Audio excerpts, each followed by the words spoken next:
शुक्रिया vice chairman साहब। कोई भाषण की शक्ल में नहीं है, एक शोक संतप्त गणतंत्र के एक अदना नागरिक समझिए या एक जनप्रतिनिधि समझिए, उसकी ओर से कुछ बातें कही जा रही हैं। और सबसे पहले माफीनामा उन तमाम लोगों को जिनकी मौत को भी हम एक्नॉलेज नहीं कर रहे हैं, जो हम जान ही रहे हैं कि वो मारे गए। तो ये माफीनामा सर सिर्फ मेरा नहीं है। मैं इसलिए ये बात कह रहा हूं कि मई के महीने में मैंने 6 आर्टिकल लिखे, संसद चल नहीं रही थी, कहां अपनी शिकायत ले जाते, किससे कहते। मुझे भाजपा के मित्रों ने, कई साथियों ने कॉल किया, बधाई दी, मैं उनका भी एहतराम करता हूं और कहता हूं कि ये भरोसा इस सदन का है कि हम सबको एक साझा माफीनामा उन लोगों के नाम भेजना चाहिए जिनकी लाशें गंगा में तैर रही थी। किसी ने कह दिया ये, किसी ने कह दिया वो। सर दूसरी चीज, मैंने कल सेक्रेटरी जनरल साहब से ही बात करने की कोशिश की, बाकी जगह भी। किसी 2 सत्र के बीच में सर 50 लोगों की ऑबिचुअरी आज तक कभी नहीं हुई संसदीय इतिहास में। राजीव सातव की उम्र थी जाने की इस दुनिया से। रघुनाथ महापात्रा जब मिलते थे गले लगाते थे, बोलते थे जय जगन्नाथ। अचानक में वो नहीं है। ये पीड़ा व्यक्तिगत है, आंकड़ा मैं नहीं कहना चाहता हूं, मेरा आंकड़ा, तुम्हारा आंकड़ा, अपनी पीड़ा में आंकड़ा ढूंढिए। एक व्यक्ति नहीं है इस देश में, इस सदन में, सदन के बाहर, उस सदन में जो ये कहे कि उसने किसी जानने वाले को ना खोया हो। सर पीड़ा कह सकता हूं। ऑक्सीजन के लिए लोग फोन करते थे, हम अरेंज नहीं कर पाते थे। लोग समझते हैं सांसद है ऑक्सीजन पिछा देगा। 100 फोन में पूरे दिन में शाम को बैठ के देखते थे, सक्सेस रेट 2, सक्सेस रेट 3। हमको कौन सा आंकड़ा कोई बताएगा साहब? हमको नहीं चाहिए, किसी आंकड़े की बात नहीं करनी है। हमें देखना है कि जो लोग गए वो जिंदा दस्तावेज छोड़ के गए हैं हमारे फेलियर का। मैं आपकी बात नहीं कर रहा साहब। आप कहिएगा 70 साल में कुछ नहीं हुआ, मैं उसमें जाना ही नहीं चाहता। ये कलेक्टिव फेलियर है 47 से लेकर अब तक की सारी सरकारों का। क्या बना दिया हमने? मुझे पता नहीं था कि अस्पताल और ऑक्सीजन का क्या रिश्ता होता है सर। ईमानदारी से कहता हूं, मैं मेडिकल बैकग्राउंड से नहीं आता हूं। सुबह से लोगों को दिखता था ऑक्सीजन ऑक्सीजन, रेमडेसिविर। मैं तो दवाइयों के नाम तक शुरू में सर प्रोनाउंसिएशन चेक किए कि कैसे उच्चारण करूंगा। ये हालत है।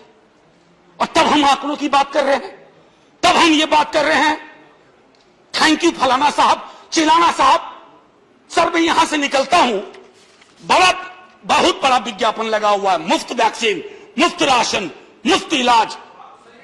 सर एक मिनट, मैंने किसी नहीं, please I don't want my time. मैं किसी दल की ओर से आज नहीं बोल रहा हूं। मैं दावे के साथ कहता हूं, मैं लाखों लोगों की ओर से बोल रहा हूं जो यहां बोलना चाहते हैं। अब मेरी बात सुनिए, आज शिकायत नहीं कर रहा हूं आपसे। ये वेलफेयर स्टेट है ना। एक साबुन की टिकिया अगर कोई गरीब गांव में खरीद रहा है ना सर, तो अडानी अंबानी के बराबर का करदाता है। आप उसको कह रहे हो मुफ्त वैक्सीन, मुफ्त इलाज, मुफ्त राशन। नहीं साहब, कुछ मुफ्त नहीं है, उसका स्टेट है। इस वेलफेयर स्टेट का कमिटमेंट है, उसको आप डिनाइग्रेट मत करिए, डेमोनाइज मत करिए, उसे बौना मत बनाइए। ये आग्रह है मेरा। सर मैं इससे पहले की कुछ और बातें कहूं, मेरे पास सही वक्त है। सर इस कोरोना को मैं भी मानता हूं, मेरे पूर्व के वक्ता कुछ कह रहे थे, ये चैलेंज है हमारे लिए सर। बहुत बड़ी बड़ी बातें नए नए कानून की हो रही है। राइट टू हेल्थ की बात क्यों नहीं करते हम लोग?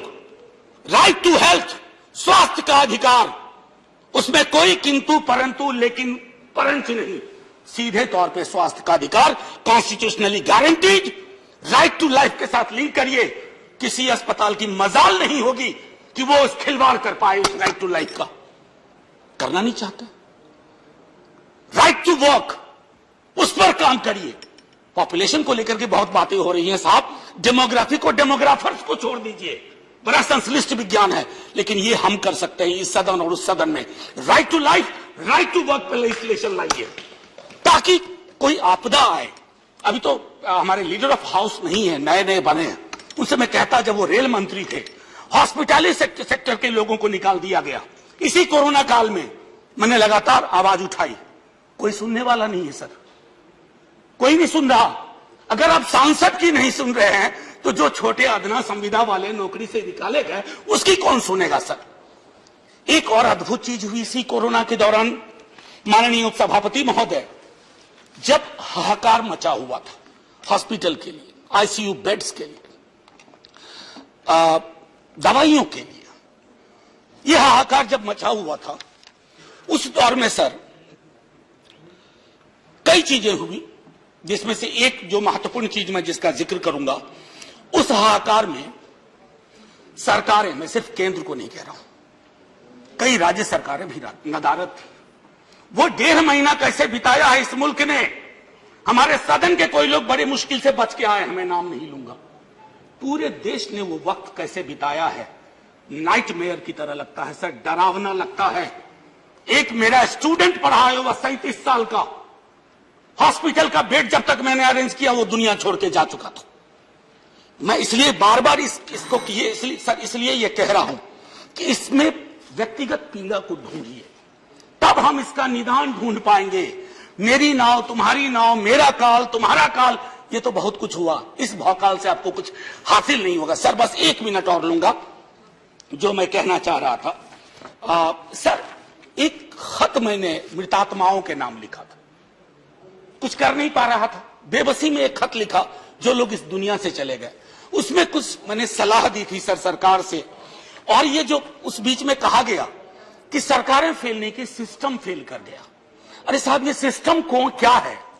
बचपन से सुनते थे कि सिस्टम के पीछे व्यक्ति होता है, सिस्टम के पीछे एक संरचना होती है।